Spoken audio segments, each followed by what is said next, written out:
Hey, what's this fucking thing, Sopranos? What the fuck it is? You never watched that? Supposed to be up? These are actual FBI recordings of 4 men talking about a mob TV show they love. They're discussing whether The Sopranos is based on them, called the DeCavalcante family.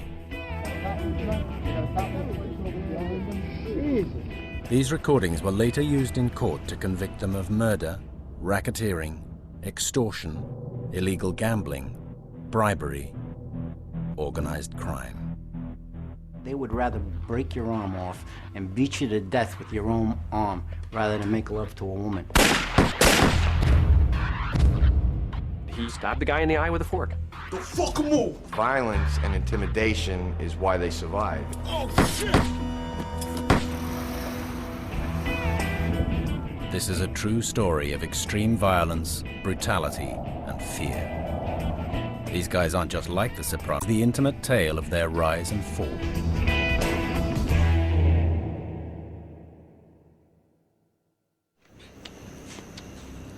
In the TV show, The Sopranos are ruthless. But there's something that's different about his family. Until The Sopranos came along, the mob had always been a New York thing. The show established the idea of the small-town mobster. Yeah, it was cool. But there was a real New Jersey crime family before The Sopranos.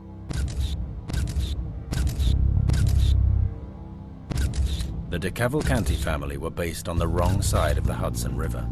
They were the smallest and oldest mob family in America. They called themselves the Jersey Mob. The world now knows them as the real Sopranos.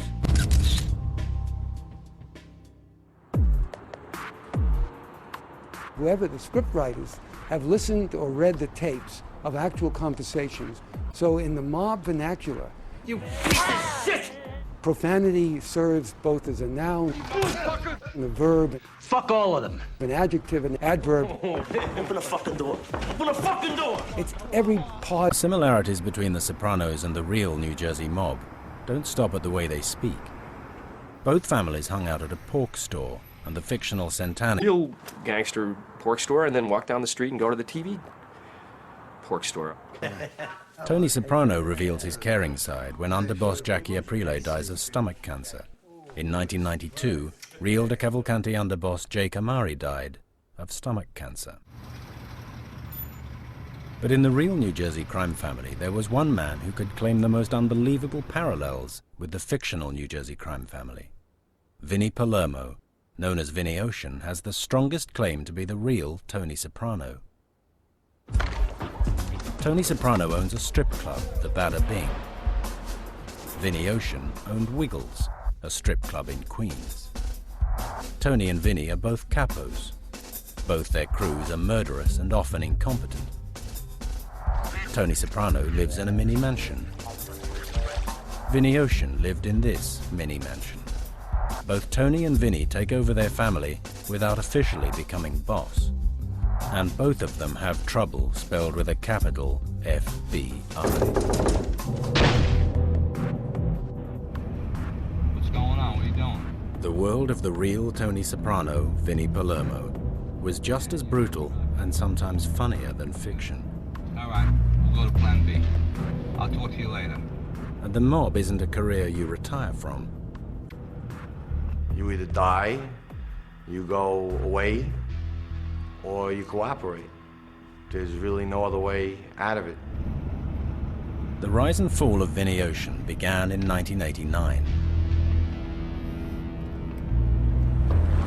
The DeCavalcantes were what they had always been, the poor relations of the New York Mafia. If you listen to Bruce Springsteen, he'll tell you everything you need to know about New Jersey. It's next to money. It's the place next to celebrity. No one took them seriously. If, as a last resort, take Jersey. The New York families look at the New Jersey family as a pathetic stepchild. The New York families call them farmers, and they really hate that. They were a branch office of the American Mafia, and they didn't like it. He started at the bottom. He at the Fulton Fish Market, so they came up with the brilliant nickname Vinnie Ocean. Vinnie wasn't just working the fish market. He was hustling, and he'd married into the mob, the daughter of the underboss of the real soprano family. I think he was street smart and willing to do things that other people were not willing to do. He was also able to kind of see other people's weaknesses. He's a very corporate guy, basically. You know, he would have been a great CEO. It was that willingness that got Vinny Ocean his big chance. It was time for him to make his bones. In 1989, John Gotti, the biggest boss in the New York Mafia, wanted the Jersey mob to do him a favor. This is very important for our family. It'll give us some credence, make us look good with the other 5 families.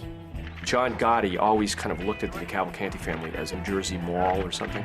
And so Gotti reached out to the DeCavalcante family, the farmers, and asked them to do a little piece of work, that's the phrase they use, to basically shoot this guy who was a real estate developer in Staten Island. The developer's name was Fred Weiss. It was a Sunday morning, 1989. 4 cars drove in convoy over the bridge to Staten Island. Vinny was one of a crew of 12 men staking out Fred Weiss's house.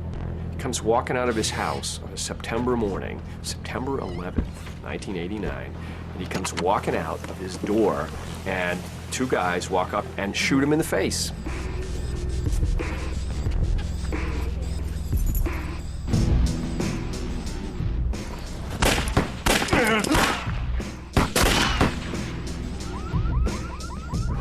Vincent Palermo and James Gallo jumped back in the car. James said, go, go, go, so I pulled away, not too fast, not too slow. And that was a big deal because that was doing a favor for John Gotti. Therefore, Vinny Palermo could do no wrong in the DeCavalcante family from then on. A few days later, Vinny Ocean became a made man in the DeCavalcante family. When you were a member of the DeCavalcante family, or in second place to the New York families. But that was about to change. For Vinny Ocean and the real Sopranos, the 1990s would be a time of murder, extortion, and vast quantities of cash. In The Sopranos, Tony lives the high life, always flush with cash provided in brown envelopes by the men in his crew. This is lifted directly from the real-life mob. Vinny Ocean, the real Tony Soprano, became a made man in the Jersey mob after the Staten Island hit.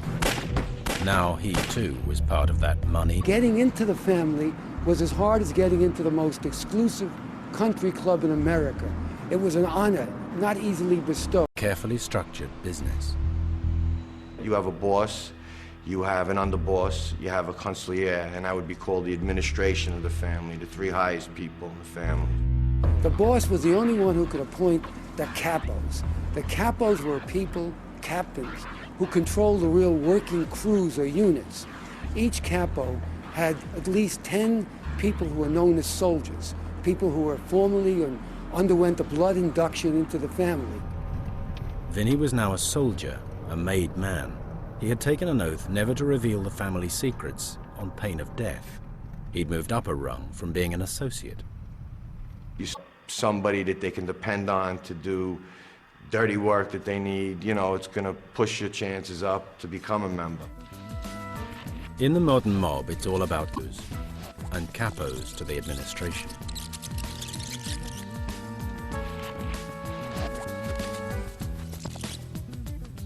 Vinny was given his own scams to run, his to make as much cash as he could from, as long as he kicked some of it upstairs.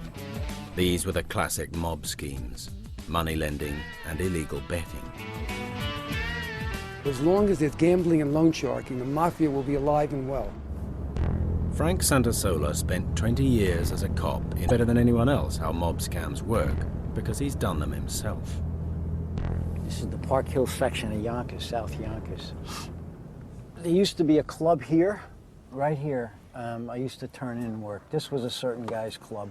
Now, I don't know if it's still in operation, but I also used to buy homemade wine in the basement.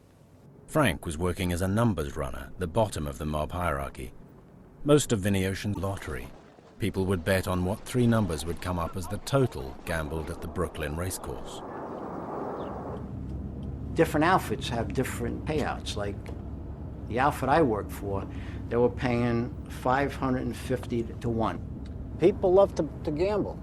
Now, you didn't have to twist their arms. Everybody gambles. Anyone who knows anything about gambling in America would prefer a wager with the mob. They give you the best odds. There's no taxes.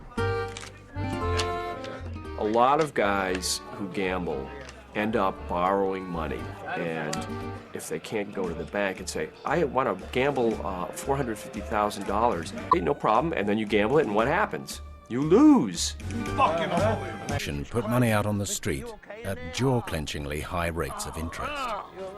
You run from me, you fucking cocksucker? Where's my fucking... If I borrowed 5 and I could not pay the principal back, and Your fucking bone, you prick! Where's my fucking money? The Sopranos portrays a world where violence is the simple solution to every problem. That's just as true of the real mob. For most of the 20th century, the mob was an invisible government, and they were into everything. The DeCavalcantes controlled one of the important laborers' unions in the construction industry. They were involved in drug dealing, auto crimes, medical fraud, insurance fraud, bank burglaries, murder, assaults. You name it, if there was money in it, they found a way to turn it into something. The alleged members of the collecting labor corruption extortion. The 90s was a good time for the Jersey mob. The FBI had hit the New York families hard, taking them down one by one in a series of huge cases. But the real Sopranos continued to fly under them. They live basically 2 lives. They have their little suburban scene going on with wives and kids, and then they also have their social club thing going on where everybody's hanging out and paying no attention to their family and scheming and making money and gambling and having a good time with their girlfriends. And of all the members of the DeCavalcante family, Vinny Ocean was having the best time of all. He was living upper middle class, Long Island existence with a wife, 2 kids who go to private school, and they would go to Disney World once a year. Vinny had a unique money-making enterprise, a main supply of clean cash. Wiggles. Yes, just like Tony, the real Sopranos owned a strip club. It's an all-nude club. We're not serving alcohol, and girls dancing nude on stage. Thursday, Fridays, and Saturdays, that's where the big crowd is. And girls. And Wiggles was his wonderful source of what he called legitimate money. It was a perfect place. It was a cash business. Wiggles was meant to be Vinny's source of legitimate cash, but all it brought him was problems with the law. The new mayor of New York, also an Italian-American, Queens Boulevard. Rudy Giuliani decided that it was a really bad idea to have strip clubs in neighborhoods. So they had come up with a law that would essentially eliminate any strip club that was within 500 feet of school. About it. Didn't they have better things to do with their time? The strip clubs claimed they were just enjoying their constitutional rights to freedom of speech. The city came up with a rule called 60-40. 60-40 is a strange rule. Of your business is a strip club, then you're a strip club and you can't exist within 500 feet of a church. But if just a little bit more... The 60% of the club is empty right now. The 60-40 trick enabled Wiggles to stay open, but it was still the constant subject of police attention. It's funny how that's an assignment that a lot of the officers really seem to covet, but they send in undercover officers to see if it's really a strip club, which is a really tough assignment, and they would kind of see what was offered in the VIP room. Some people talk to the girls, some people sniffing them hair for 15 minutes, and some people enjoying the dance, you know, watching girls dancing in front of them, and a little lap dance. Wiggles is still open today, under new management. But there was one thing even more important than cash: respect.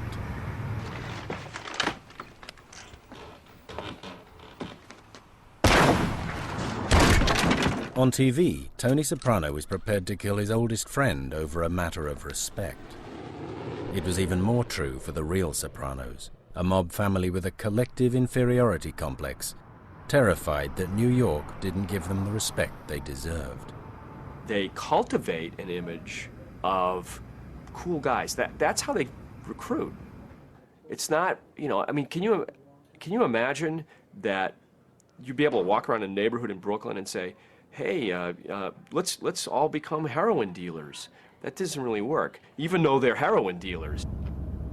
The Jersey mob's inferiority complex had a body count, and that gave Vinny his chance to step up to the very top. Those guys were sociopaths.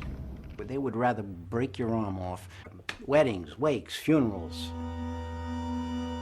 The Jersey mob were prepared to murder their own. D'Amato's girlfriend let something slip to another member of the family, Anthony Capo. She told me John D'Amato and her were going to sex clubs in the city and swapping partners, and that John was engaged in homosexual activities. It shocked me. I knew John for a long time. He was the boss of an organized crime family. He couldn't be acting that way.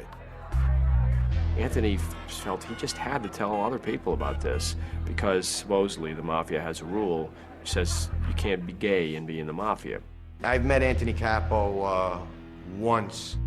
He came down from his house in a bathrobe and looked like he was snorting his brains out all night. That's the impression I got of him, is just a coked up guy. He is sort of the psycho you go to when you need to get money from somebody. The guy owes you money, have Anthony go talk to the guy with a baseball bat. He called a meeting of the Capos, and it was decided that for the sake of the family honor, D'Amato had to die.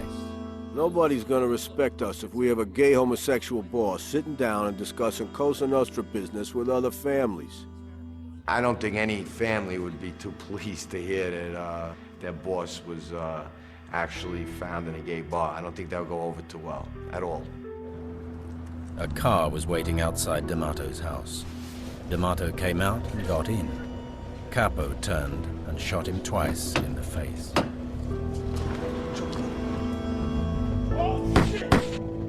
They shot him in the back of a car and drove him to a garage and rolled him up in a rug and sent him upstate. Word gets back in 2 seconds. Guy like that gets killed, you're gonna find out about it real quick. And the rumors are gonna fly on who you think did it. As with most mob hits, they got away with it. Most of them are pretty clean job. You probably know exactly who did it, but in order to prove a murder case, you need evidence, corroboration. With D'Amato dead, the family decided not to appoint a new boss. Instead, they appointed 3 capos to run the family. One of these men was Vinny Ocean. Vinny had reached the top of the mob. He was a rich man. But the icing on the cake for the real Sopranos was yet to come. It was 1998 and a new TV show hit the screens. The story of a New Jersey crime family. The Sopranos. Perfect. Thank you. Above all, when The Sopranos hit... The Sopranos made the DeCavalcantes famous. Nobody knew about them before. So the Sopranos, in effect, were a terrific public relations boost for the DeCavalcantes and gave them some kind of aura of pride, something they never had before. You're doing an excellent construction sites to watch The Sopranos do the same thing.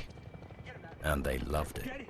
It kind of gave them this almost romantic aura. They're TV stars. That's the way they act about the thing. And when they see something like this on TV, they feel much better about themselves. I think that they were thoroughly entertained by it. It's like anything else. They felt the thrill of being not imitated, but portrayed. Tony Soprano and the Bada Bing might look like they were based on Vinny Ocean and Wiggles, but the creators of the TV show insisted they hadn't copied the real Jersey mob. In fact, they did a PR job on them. The Sopranos made the real mob seem more successful than they were. In the mob, who lived the lifestyle of Tony Soprano, wouldn't last one day. He begins his day by Walker's newspaper. He's totally exposed. If anyone wanted to hit him or whack him, they could. All the mobsters that I've met in my lifetime, I've never met anybody that was a good guy. All they're interested in is their own self-survival, making money, and if necessary, murdering everybody in their path.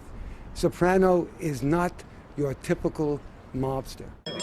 And in a bizarre mingling of fact and fiction, The Sopranos would play a role in the downfall of the real Jersey mob. On TV, it's a source of dramatic tension. The FBI are watching The Sopranos. In the real world, FBI surveillance tapes show the DeCavalcantes comparing themselves to Soprano characters, and this would damn them when they eventually came to trial. So what you have is a kind of art imitates life, imitates art.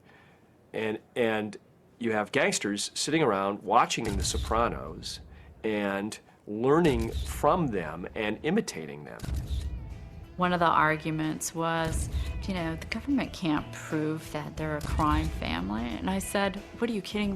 Vinny Ocean and the Jersey mob thought they were untouchable, but the show they loved would make them famous in all the wrong ways. The real Sopranos were about to find themselves top of everybody's hit list. Hey, there they are. On TV, the FBI are always on Tony Soprano's case. Their dream scenario is to flip one of his men.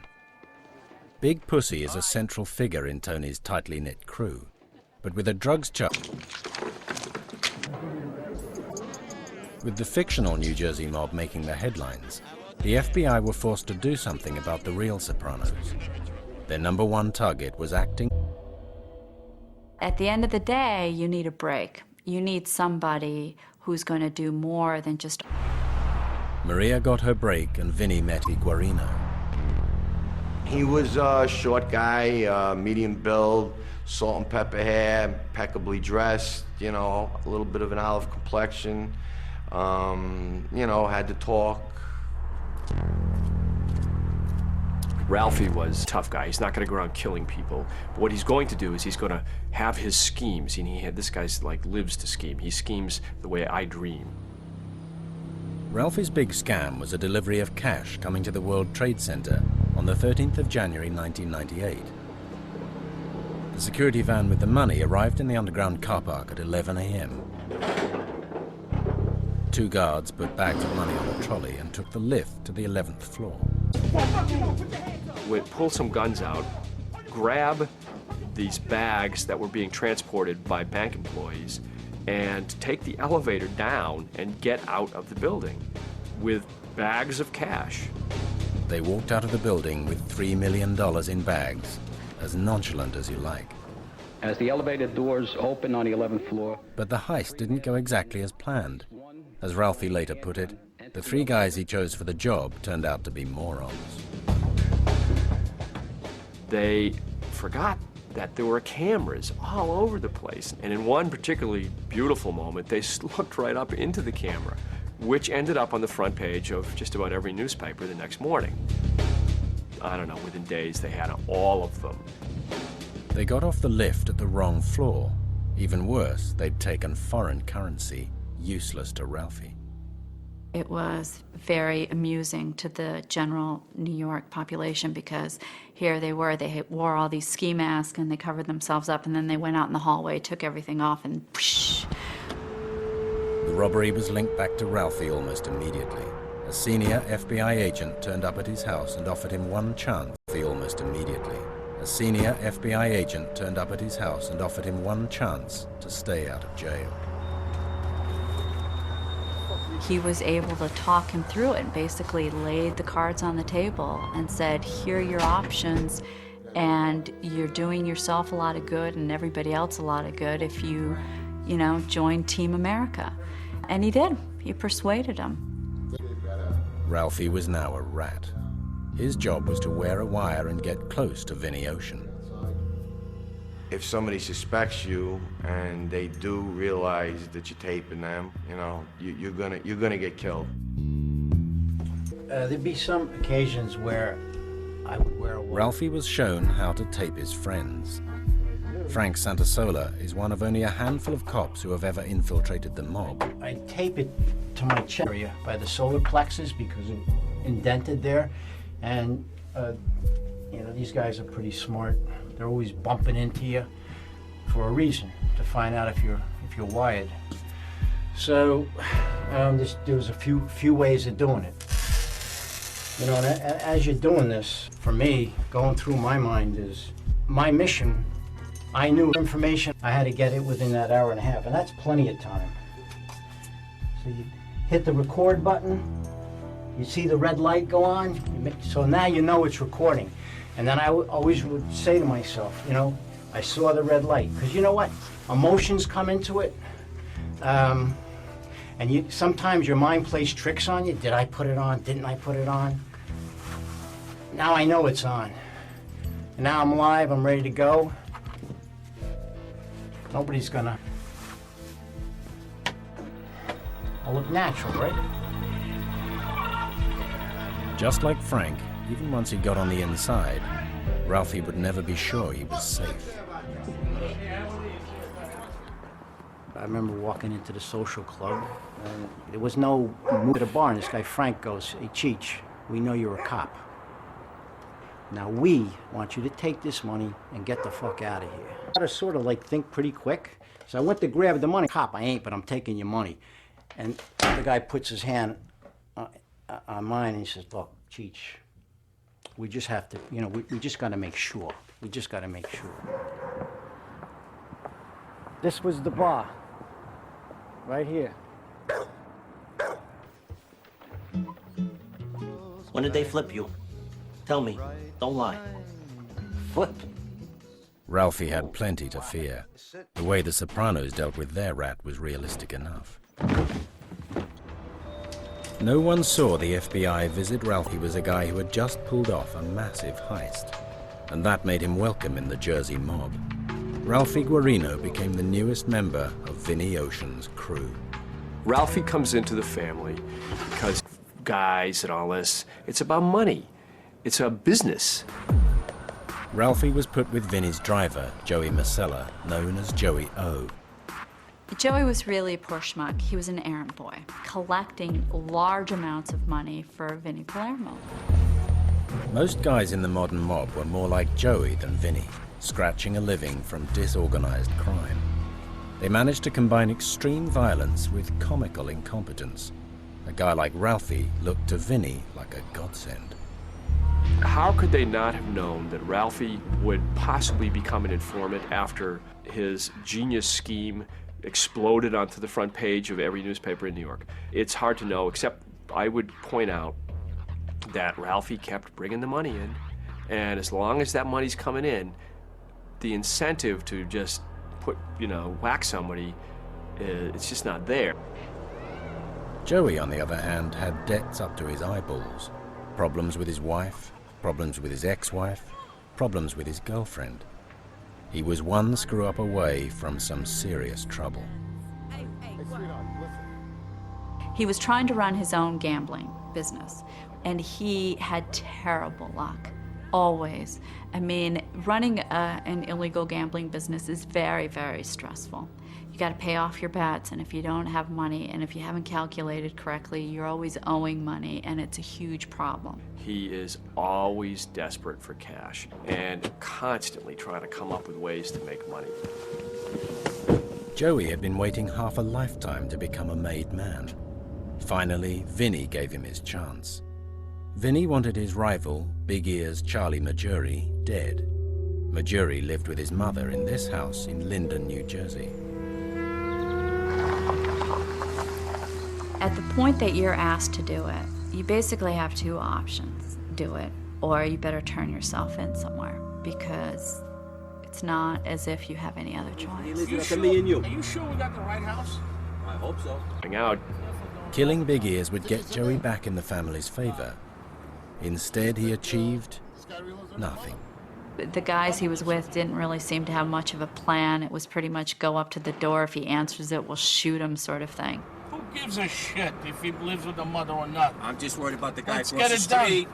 The cop's gonna come, then what? They spent to do that.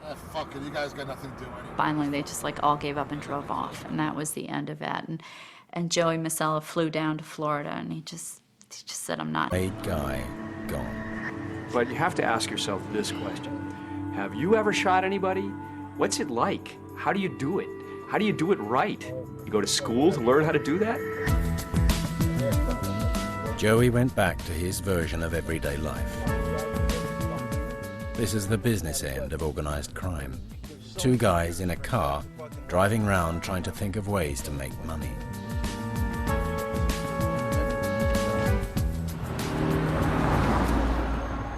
Ralphie had to keep Joey thinking he was another guy looking out for a scam. The FBI would create scenarios for him, plant jewelry or other valuables for him to pretend to steal. Can you have stolen property? What you do is when you do make recoveries of stolen property, you use it to set it up, and you offer to sell it. All the time, Ralphie was pumping Joey for information. What he and his handlers were getting was a picture of criminal incompetence. One of the things that happens with FBI tapes is they're supposed to turn the tape recorder off when people start talking about personal stuff. They don't. They leave it on all the time. Most of the talking is really boring because it's mostly, how are we going to make money? Who's making money? Well, how can we get a piece of that? So far, no one suspected Ralphie wasn't what he seemed, least of all his boss, Vinny Ocean. It was Joey who was getting himself into deeper and deeper trouble. The Jersey mob could come over like the Keystone Cops, but these clowns packed real guns. I can't imagine what it would be like to get up every single morning thinking that some psychotic guy I owe $450,000 to could be parked outside.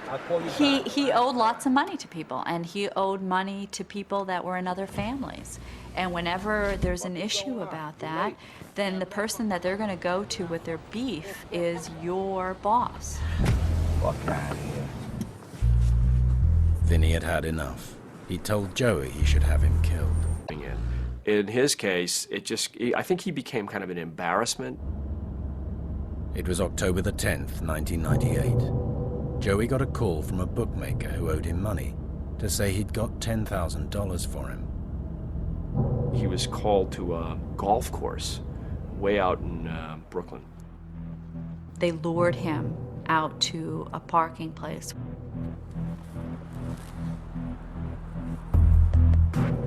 Up and blew him away. And that was the end of Joey O.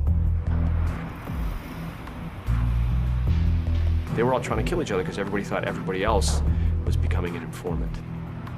Of course, there was an informant. The FBI were listening all along, but they weren't getting evidence linking Vinny Ocean to the crimes his crew was committing. You can't go to victims. No victim wants to come in, and they'd rather pay the loan sharking debt. They used a tactic that had worked before. The operator offered him a cell phone, said, I've got this connect, and that was the cell phone we had.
In the history of the mob.